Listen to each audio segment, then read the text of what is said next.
Good morning, boys and girls. Welcome back to school. Hi, Mr. Presley here with you on Thursday, February 22nd, 2024. We're glad you're back with us for a great day of learning. February 22nd, it is George Washington's birthday. So today would be George Washington's birthday. We had Abraham Lincoln's birthday. That's why we celebrate President's Day. George Washington was our first president. So we celebrate his birthday today. And then we did also for President's Day on Monday. We were off. Hey, on our lunch menu, we've got beef nachos with Mexican-style refried beans, or you can have a ham and cheese sandwich. Please remember to take a fruit and a vegetable with every school meal. Hey, you notice back here, I've got the graphs up on how we're doing as far as getting to school on time and being at school every day. You know, being at school every day is so important, boys and girls. You should only be home if you really, truly are sick. Otherwise, you should be at school, because when you're missing days of school, you're missing important lessons that you're doing with your classmates and your teacher, and you're missing that practice that you get every day. So the days that you're home and not at school, you're missing important things. And when you miss too many days, it really gets you far behind. You probably noticed that when you miss days of school. Also, it's important to be on time. So on time right here, you can see from the last couple weeks, we went from the last 2 weeks, February 5th through the 15th. You can see that a lot of classrooms were above 95%. You can see their bar is above that. That's great.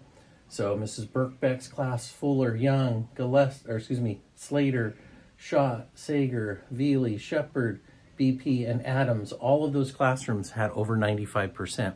But one class had the most, and that was Mrs. Adams' class. So they had no students late the last 2 weeks of school that we've had. Wow, 100% on-time attendance. So you've earned an extra recess, Mrs. Adams' class. And then for being at school, meaning that you're not absent from school, we want to try and be at this red bar up here. And you can see one class made it there. It was Miss Sager's class at 97%, or actually 96%. So her class met the goal. So because they're here on time and they're here every day in attendance, they have an extra recess as well. So Mrs. Adams and Mrs. Sager's class, great job. We're going to check this week and next week, and we'll have winners for the next 2 weeks on being on time and being here at school. So great job. Again, we want to try and get every kid here every day so that you're here for your learning. So keep that in mind. The other thing I wanted to do is talk about Black History Month. We have a couple more people to share with you. Here's Phyllis Wheatley. Phyllis Wheatley, she lived in the 1700s. She was an American author who was the first African-American author of a published book of poetry. She was born in West Africa. She was sold into slavery at the age of 7 or 8. Can you imagine being 7 or 8 years old and you were sold into slavery? She was transported to North America, where she was bought by the Wheatley family in Boston. After she learned to read and write, they encouraged her poetry when they saw her talent for it. So she took a trip to London with her master's son. That would be the person who owned her, because slavery is when somebody owns someone else. Seeking publication of her work, she met other people and also learned how to do publications in London, and her poems were published in London in 1773, and that brought her fame both in England and in the American colonies. This is before we were even a country. Figures such as George Washington praised her work. A few years later, another poet praised her work in a poem of his own, and she was finally freed, which means emancipated. She was freed by her masters shortly after the publication of her book. So she was in Africa. Unfortunately, she was taken into slavery and brought to America. She ended up being able to write and publish and show her talents, very talented writer. And then she finally was freed and emancipated back in the 1700s. So quite a story, Phyllis Wheatley. We also have George Washington Bush.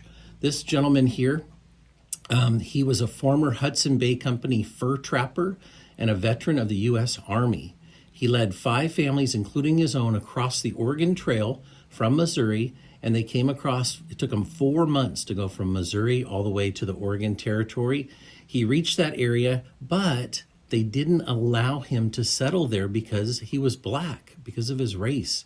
Bush's father was black as well, so the entire group decided not to settle there but go north. So they traveled north and they settled in what's considered Tumwater, Washington, which became the first permanent American settlement in Puget Sound.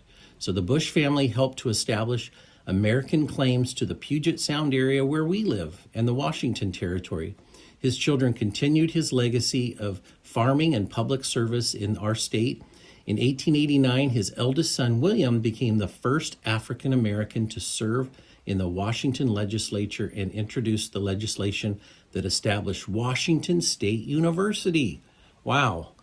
Definitely a local person that did a lot of things for our state, Washington State. That's George Washington Bush and Phyllis Wheatley. So I'll put their pictures and their information up on our Black History Month wall. I hope you get a chance to go look at that. As you know, unfortunately, part of Black history and what we want to talk about is the fact that George Washington, today's his birthday, we're talking about him, he was our first president. Well, he owned slaves. And you're like, wow, that happened? Yeah, actually, for hundreds of years before even George Washington was born, his family owned slaves in America. Slavery was happening for a long time before we became a country, when we were just a bunch of colonies. So George Washington, had slaves. It wasn't until the 16th president, Abraham Lincoln, freed all people so that we would no longer have slavery in our countries, which that was an awesome thing that he did.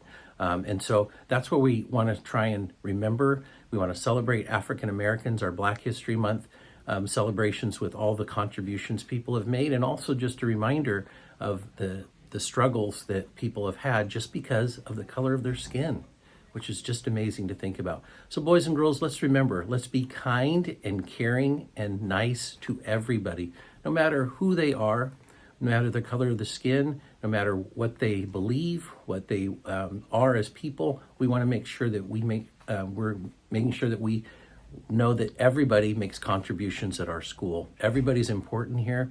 Everybody matters at Fryelands. You matter a lot, and so do the other kids and adults around you. So keep that in mind. So boys and girls, let's have a great day of learning. Take care of yourselves, help take care of each other, and always remember, your Fryelands family cares about you. Teachers, please lead your students in the Pledge of Allegiance. We'll see you soon.